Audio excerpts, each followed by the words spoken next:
Acidity అనేది తరచు చాలా మందికి బాధించే ఒక సాధారణ ఆరోగ్య సమస్య.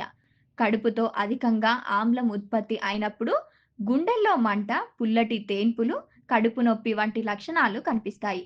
ఇది ఎక్కువగా అవుట్‌డోర్ ఫుడ్, జంక్ ఫుడ్ లేదా ఎర్ర మసాలా పదార్థాలు ఎక్కువగా తీసుకోవడం వల్ల సంభవిస్తున్నాయి. ఎసిడిటీని తగ్గించడానికి హోమ్ రెమెడీ అనేది చాలా ఉపయుక్తంగా ఉంటుంది.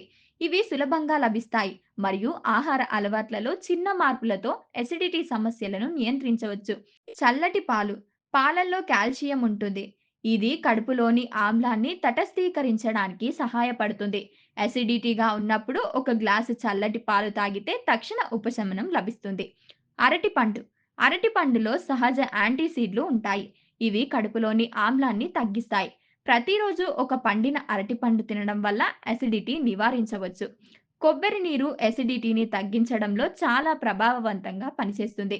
ఇది కడుపులోని ఆమ్లాన్ని తటస్థీకరించడమే కాకుండా శరీరానికి చల్లదనాన్ని కూడా అందిస్తుంది. కొన్ని తులసి ఆకులను నమలడం లేదా తులసి ఆకులు టీ తాగడం వల్ల ఉపశమనం పొందవచ్చు. అల్లం. అల్లం జీర్ణక్రియలను మెరుగుపరుస్తుంది. ఎసిడిటీ తగ్గిస్తుంది. అల్లం టీ తాగడం లేదా భోజనంలో అల్లాన్ని ఉపయోగించడం మంచిది. సోంపు గింజలు. సోంపు గింజలు జీర్ణక్రియకు సహాయపడతాయి. ఎసిడిటీని తగ్గిస్తాయి. భోజనం తర్వాత కొన్ని సోంపు గింజలు నమలడం వల్ల ప్రయోజనం ఉంటుంది. మజ్జిగ. మజ్జిగలో లాక్టిక్ యాసిడ్ ఉంటుంది. ఇది కడుపులోని ఆమ్లాన్ని నియంత్రిస్తుంది. భోజనం తర్వాత మజ్జిగ తాగడం వల్ల అసిడిటీ నివారించవచ్చు. జీలకర్ర నీళ్లు. జీలకర్ర నీళ్లు కడుపులోని ఆమ్లాన్ని తటస్థీకరించడానికి సహాయపడతాయి.